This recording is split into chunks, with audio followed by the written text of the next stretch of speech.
All right, so just working on the shape here that we've already fiberglassed, added the wood blocking in. We've insulated the back. You look at over here, this one's been insulated and the foam's been allowed to cure. So I'm just sanding that insulation off, and then also the edges here.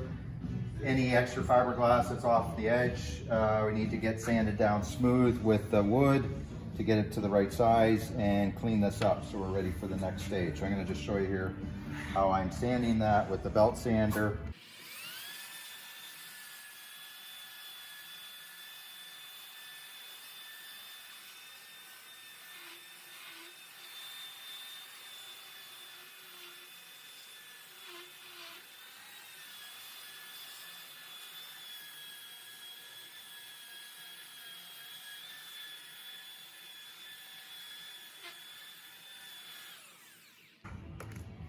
Okay, so that's sanded.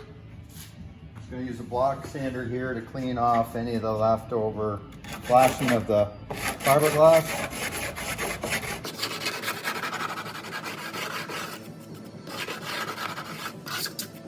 And that's it. We're going to work the way around the rest of the shape and get that all cleaned up.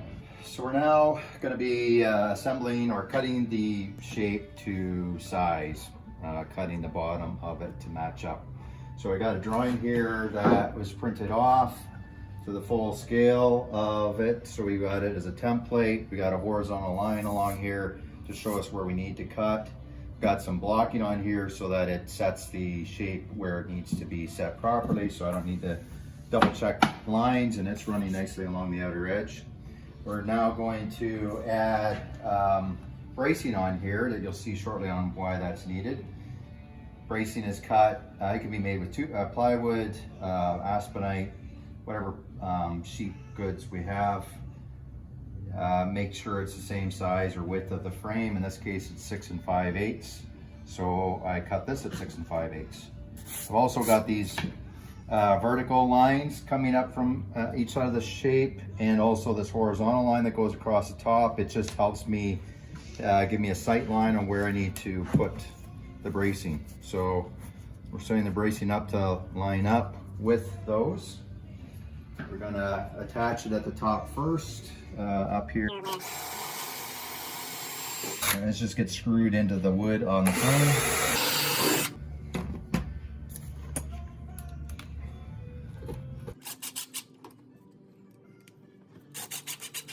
Okay, now we're gonna take a staple gun. And we're going to staple on the side pieces. Make sure that they're lining up. Okay,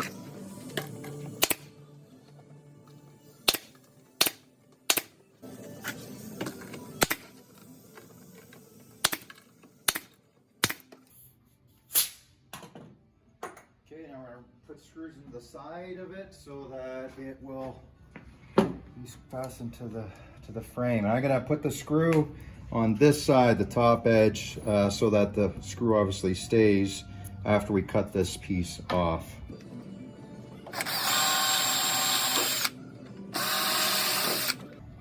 In this case here, we're using a flathead screw so that we can get it engaged,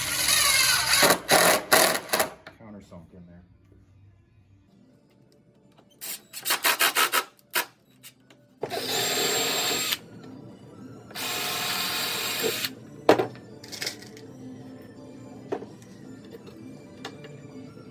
Make sure that that's sitting down nice against the board, nice and tight.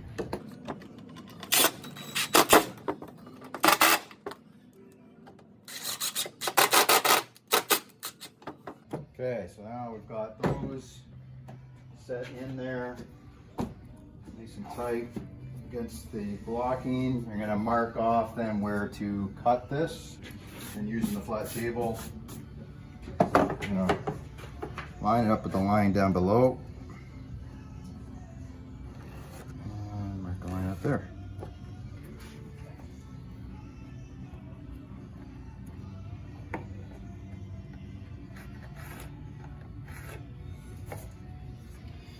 now you're going to see why we have this plywood brace around it. It basically creates a square opening for it, so it makes it much easier to cut these arches. I'll take this over to the saw. And that's set there. So, benefit of this again is I can now push this back against the fence. It's nice and square there. It's holding the window nice and solid. Don't need any extra help. We're not going to get any tilting. If we needed to make a miter on this for some reason, you know, we can draw that front line. Same thing, this holds everything. We can tilt the saw blade to match that. We'll do another video at some point needing a miter. These are just a square cut. So we're just going to line up the saw with the line.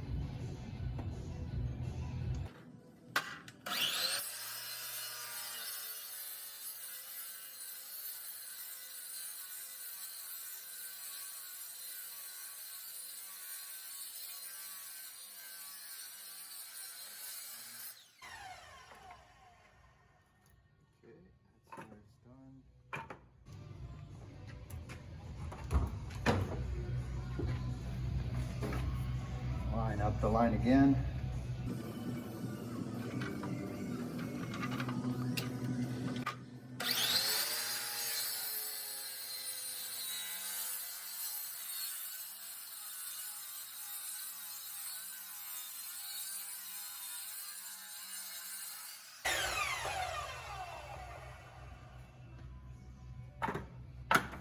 Okay, it's done.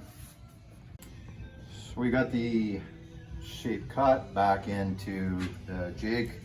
It lines up with the horizontal lines that it's supposed to be cut to.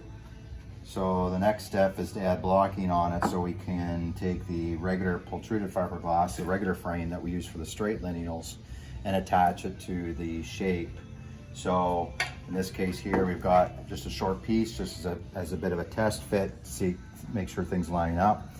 Very often, this, just due to the silicone mold being deformed as it goes around an arch, will widen or narrow. And in this case here, it's slightly wider. Not a lot, it's pretty good, but it's a little bit, sometimes they're worse. So what we do in that case is we want to just take a little bit of a slot of line along here. And as you can see how we've made the fiberglass shape, there's a gap here that allows this, that's going to be allowed to spring. So first I'm going to take the one screw off. That'll take pressure off the inside piece. And take the Dremel tool with a little bit in it. We're going to run just a groove along there.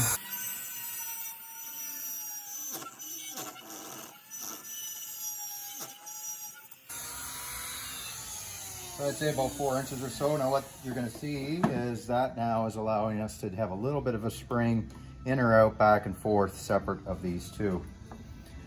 I've pre-cut a number of small short pieces. This is a guide that we can use then for assembling this. It allows us to line this up.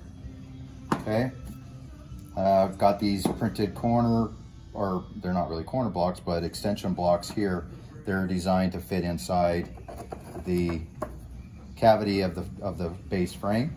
Screw holes in here to allow it to be screwed into the arch, and then there's also some screw holes on the back that we'll use to assemble the frames together when in final assembly. So I'm going to line these things up, and we're going to pre-drill a few holes here. Do the big cavity first. As best as possible, you want to try and line everything up there. I'm using a 3/16 bit, not a 1/8, that fits into this hole nice and tight, and I'm drilling into the plywood about 1/2 inch, so that way the screw's got a good spot to go to. Okay, we'll do another one.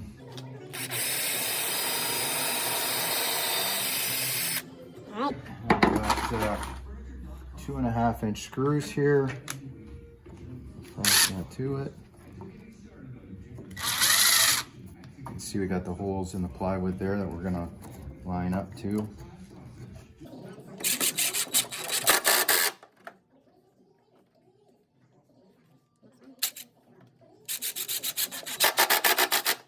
Okay. cavity insert there. So you can see there how that's now attached to the bottom, and I can install that on there. All right, now we're gonna work at the top. So I said earlier, I can spring that up and down ever so slightly, move this back and forth. We're gonna put this block, cavity block, in there. Okay, we got 2 holes here that we need to pre-drill, keeping in mind to keep everything nice and lined up as best as possible.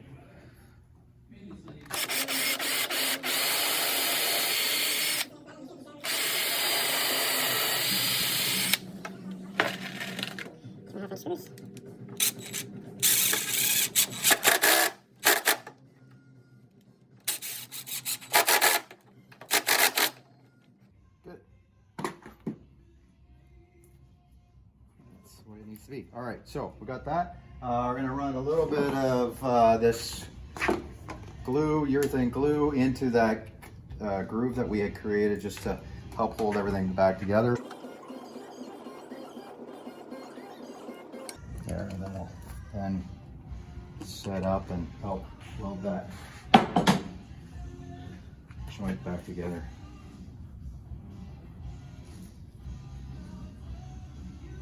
Just remember that it does expand, so I don't put it right to that edge so it doesn't glue the fiberglass piece on that. We want to make sure that this fiberglass piece, we're going to leave it on here for paint prep to have as a sight line on where they need to sand things too, but it's going to be taken off so that we can slide it off.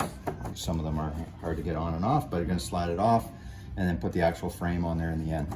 So that's how you do that joint, and we're gonna go and do this one just like that one. Once they're all done, this part is now ready to go to paint prep for painting and finishing.